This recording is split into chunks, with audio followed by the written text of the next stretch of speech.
All right, hello wine drinking people. We are back, and it is Saturday, July 9th. Just finished up some great Brunello here last night, and we changed the format of the emails this week and decided to change once again. But this change you won't even notice because it hasn't really happened. You know, the What I Drank Yesterday part of the show that added pages and pages onto the email, instead of doing this as a single email, we're going to just do a couple of them a week to tell you about the drinking that I've been doing here in the store. So usually we see 2 or 3 suppliers a day. We'll probably need to catch up on Tuesday on that and then again on Friday or Saturday. So you just get 2 emails a week.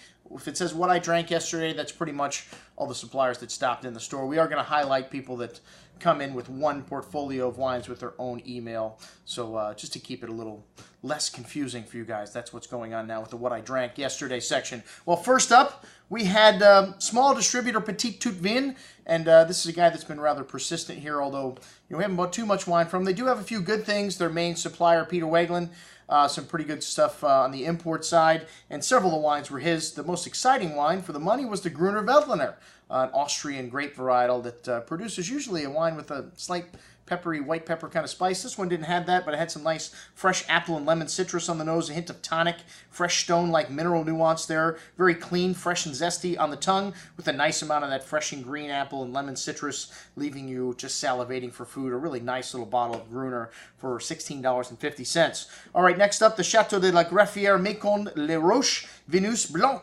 Sus les Bois. Wow, man, what a name that is, huh?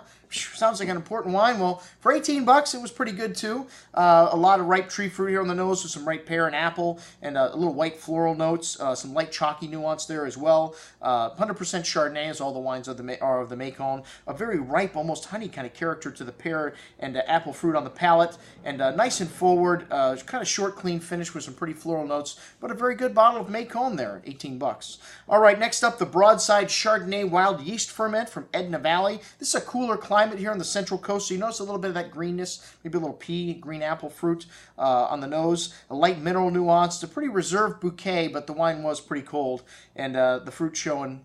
Still some nice fruit showing on the nose. A nice bright and crisp style of Chardonnay, little or no oak at all. Very clean peach and apple fruits. Really drinkable and refreshing.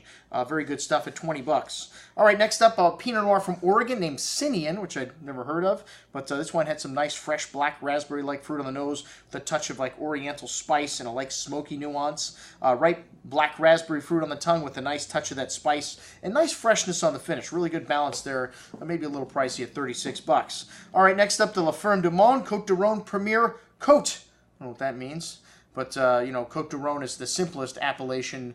You can make wine from anywhere in the Rhône Valley and call it Côte du Rhône, I do believe. But there are several village Côte du Rhônes also. This, I don't believe, is one of them. But anyways, nice touch of that black pepper spice to the fresh berry pie-like fruit. Touch of animal, fresh herbs, and floral nuance. And a really nice amount of that fresh berry pie showing on the tongue. 2009, really good vintage for the Rhône Valley. Nice hand of spice and floral nuance, what they call garrigue on this one. A very good bottle of Côte du Rhône, maybe a little expensive at $19.50. All right, next up, the Groundwork Grenache from Santa Barbara. Grenache, man, it's hard to get arrested with varietal Grenache from California unless you're sine qua non Manfred Krankl and make these 100-point wines that Parker's waxing poetic about. But great wines. You open up Grenache for people and they really like it, maybe just a little hesitant to try it. This is a very good one with fresh berry pie-like fruit, kind of strawberry and cherry with a nice touch of spice and floral nuance there as well. Big and fruity on the tongue. Maybe one of the reasons why a lot of these people like these, you know, this New World appeal here. And a nice amount of kind of candied fruit there and a little bit of spice and some pretty floral notes coming on the finish. Very good stuff. Next up, we've got our old friend Parole Perry from Augustin Wine Imports.